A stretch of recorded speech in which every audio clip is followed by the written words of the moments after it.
Welcome to wizard.com. I'm maths teacher Aditi. We have this question here. Which of the following choices would replace the blanks below?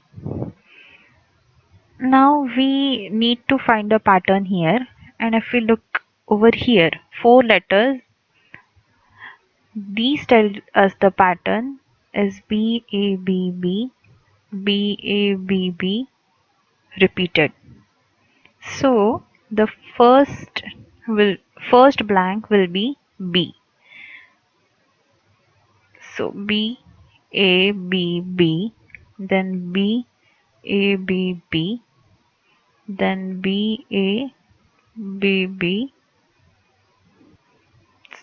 So all the blanks are wait, all the blanks are B.